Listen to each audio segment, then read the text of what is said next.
My 34M live-in mother 67F, upset and annoyed about girlfriend 31F, barely wearing clothes around house. Live-in mother annoyed that girlfriend doesn't wear clothes around the house, looking for solutions to avoid a blowout. I live with my girlfriend. We pay all the bills. Mom moved in about 3 months ago due to being unable to care for herself anymore. Girlfriend wears clothes around the house, but usually just wears underwear, tank tops, or a long shirt and underwear. Mom hasn't openly said anything to girlfriend, but she has mentioned to me on 3 occasions that she thinks it's inappropriate and disrespectful for a grown woman to dress like that around company. I asked my girlfriend if she could wear a hoodie or put on pants. Sometimes she does, but sometimes she doesn't. I told Mom that I mentioned it to girlfriend, but I am not going to force her to wear more clothing if she does not want to. If Mom was not living with us, it would not be a problem, so I don't think I should concern myself with it since Mom pays 0 bills. We haven't talked about it anymore since, but now Mom seems annoyed whenever she is in the room with girlfriend and she isn't wearing the required amount of clothing. Trying to avoid conflict, but I tend to side with girlfriend when able. Also try and get advice to deal with the situation before it gets worse. My tattoo artist husband got a bigger tattoo on his already tattooed face and I hate it, but what did I expect? My husband got his face tattooed and I'm mad and I don't know if I have a right to be. My husband got his face tattooed and I am angry and I don't know if I have the right to be. Hello. Throwaway account, but if my 29F husband, 31 meters, sees this, he will know it's about him anyways. Important information here is that he is a tattoo artist, so he definitely isn't hurting his career. He also already had face tattoos. I wasn't happy about them originally because his career wasn't stable when he got them, but they are small and tasteful, and I've grown to love his face with them. When he said he wanted to cover one of them to match the other one, I was on board. I understood that. But he covered it with a huge ugly number. It just looks bad. He asked me what I thought and I asked him not to. I've asked him so many times to not tattoo his face all up. He has such a nice face. Now it looks like he's got a giant scar on his cheek. I'm just so upset that he asked what I thought and did the opposite anyways. I genuinely hate how it looks. We've had a rough 2 years largely due to his disregard for me since the birth of our son. Now it just feels like he's got the symbol for how little he cares about me or respects me plastered on his face. I can't look at him. I can't talk to him. I don't even want to fight about it, since obviously there's nothing to be done. He's already done it. But then I'm like, well, it's his body. Who am I to say what he does to it? Eck? I am just sad and angry, and I'm trying not to explode because I don't even know if I have a right to feel this way. I just don't trust him. It's always 2 steps forward, 3 steps back. I'm so tired. I just cashed a lottery scratcher I didn't pay for. I decided fuck it and threw $10 into a scratcher machine and bought one $10 ticket. This is even worse considering I'm unemployed and using state resources. I've spent $300 in food stamps this month, I've gotten 3 free prescriptions, and just this week, I've had 3 free doctor's appointments. Instead of 1 ticket, the machine accidentally spit out 3. They were all folded together so the machine didn't tear them off like it was supposed to. I scratched the first ticket, the one that I paid for, and nothing. So I scratched the second and third tickets, the one I didn't pay for, and I won $50. I said to myself, is this right? Should I throw it in the trash? Well, I didn't throw it away and I got my $50. I justified it in 2 ways. First, the lottery is fucking predatory, with slogans like, hey, it could happen, and imagine what a buck could get you. It's selling false hopes and dreams to people who will never get out of a shitty situation. Second, I once couldn't cash in a $10 winning ticket while in another state at the airport, because there was no fucking attendant next to the machine selling the tickets. How can you sell tickets but not allow people to cash them in? So yeah, I got $40 for free tonight, and I feel okay about that. I have just lost all confidence and self-worth in myself. I am terrified of one of my best friends posting photos of one of the happiest days of her life, aka her baby shower for her first child, because I am so overweight and gross looking in the photos. Seeing photos of myself make me feel disgusting. Talk about behind my back, embarrassed and forgotten. I was 5'6" and 130 ilbs or less for majority of my life. My mom then committed suicide in 2020, and since then, I have developed a severed addiction to food. I never stopped thinking about what I ate or what to eat next. I also started binge eating bad. At first, due to initial stress, I didn't put a lot on, but then it all happened at once. At any given point in my life, I have put on 2 to 5 ilbs every 2 to 5 years. Between 2021 and 2023, I put on about 80 ilbs.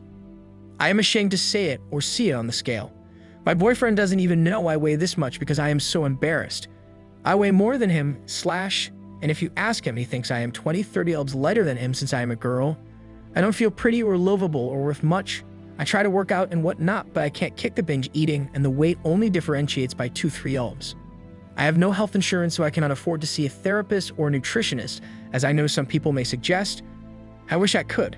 I just want to post here cause I have no one to vent this to and feel so alone. I don't know what would have happened if I didn't have surveillance cameras.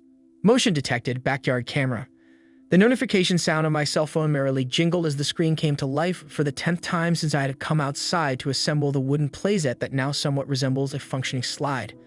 I sighed and once again closed the security camera app, only mildly annoyed by the hypervigilance it displayed every time I moved more than 5 feet. Ever since our home had been broken into and ransacked, me and my wife had become something of security nuts. I still remember that day with absolute clarity, coming home from what was supposed to be a fun family outing to the movies, only to find our sliding glass door shattered and every possible earthly treasure inside unceremoniously stolen. Joan, my wife, could not sleep for months, restlessly pacing to and from our son's room at least 5 times a night. I did not like the idea of having our house broadcast into the void across Wi-Fi, but the security system allowed both of us to virtually keep an eye on the home, which relieved a lot of stress. Today, Joan and Michael were at choir practice until 7 p.m., so I decided to finally finish the swing set I had been procrastinating about for weeks. It was sweaty, confusing work like a Legio kit made of blocks that left behind dozens of splinters. As I was lost in thought, sanding down a support beam, I felt a harsh tug on my palm and saw the bright crimson of blood dripping onto the grass. "I swear this thing's going to kill me," I exclaimed to nobody in particular as I walked inside to wash my hand out. As I sat in the bathroom, applying a bandage, I felt my phone vibrate once more. As it was already close to 7, I expected to see an update from my wife as she ready to come home, but was instead greeted by the familiar alert. Motion detected, backyard cam. Oddly enough, when I looked at the phone, the yard appeared completely still and devoid of any intruders. Everything looked exactly as I had last seen it. I shook away the unease that had begun to creep up the back of my neck. Just a software glitch, nothing to worry about. I was about to return to cleaning up my scratch when the damn phone buzzed again. It was a text this time. Joan would be late, apparently bumper-to-bumper traffic. I returned to my work as the reddish hues of the setting sun cast elongated shadows over my backyard. There is something undeniably meditative about working with your hands, especially when you spend most of your day stuck behind a desk slaving away for some billionaire across the nation. With all the orders coming in, will I even have a chance to watch Michael play on this set? While I was lost in my reflection on the nature of modern economics and work-life balance, I felt my phone buzz for what must have been the 500th time. Expecting a text from my wife, I glanced down and was met with a screenshot image of the small, green lawn I was standing in. I was about to return to my work when something caught my eye and made me nearly jump out of my skin. In the still image barely visible on a cursory glance, I could see a hunched, pale figure crouching at the far corner of my yard. With its back turned, I could not make out any details, but the spine and ribs pressed up against its pale, naked skin looked grotesque. It was as if it was made of spiky thorns, which were pressing up against its flesh trying to escape. This thing, whatever the hell it was just a few feet behind me. I didn't dare to turn around, not just because I did not want to alert it to my knowledge of its presence, but because my whole body was frozen by fear. I was watching the live feed now, able to see myself trembling with abject horror as this strange figure sat motionless behind me. What if this is just some malnourished guy on a bad trip? The explanation I conjured up sounds even worse in writing than it did in my head, but the rationalization was all I had to cling to avoid a complete mental breakdown. Slowly, as casually as I could, I began to walk to the open back door of the relative safety of my house. I barely took my eyes off the small, pixelated image, but the creature did not move. As the door slammed behind me, my adrenaline kicked in as I sprinted to the garage. In my safe, there was a hand-me-down 1911 pistol. I knew whatever or whoever this thing was, I would feel better armed. As I fumbled with the combination, I nearly screamed as I saw the figure in the yard stand up slowly. It looked unnatural, bones snapping in and out of place as it slowly turned to face the camera. Its face was covered in a multitude of eyes, human eyes of varying colors.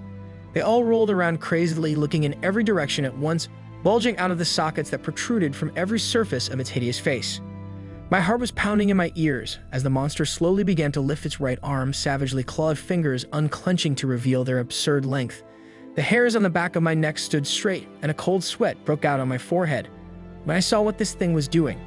With its disproportionate arms stretched high, it was waving to the camera, dozens of its eyes fixed on the lens.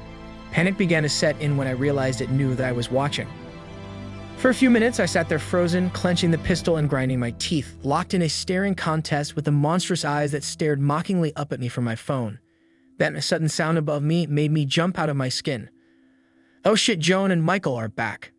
The garage door slowly raised and my wife, with a sudden concerned look, climbed out of her Subaru and started walking towards me cautiously. Ben, what's going on? Why are you holding the gun? She asked with apprehension, raising her voice to a higher pitch.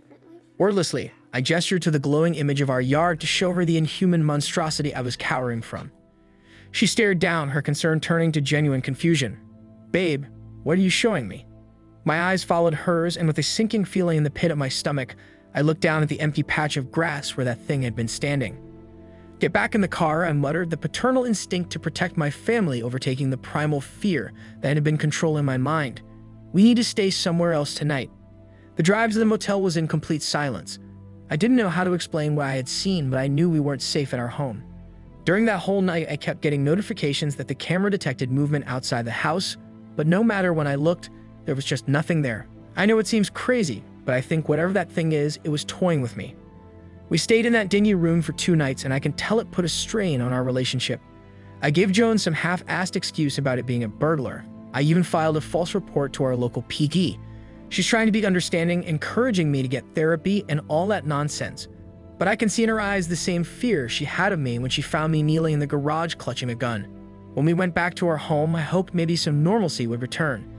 As we walked in, the silence hung heavy in the air. Everything seemed eerie despite the familiarity. Before we got settled back in, I insisted to my wife that I should check all the rooms. It was strange, feeling like an intruder in our own house, silently creeping from bedroom to bedroom looking for anything out of place.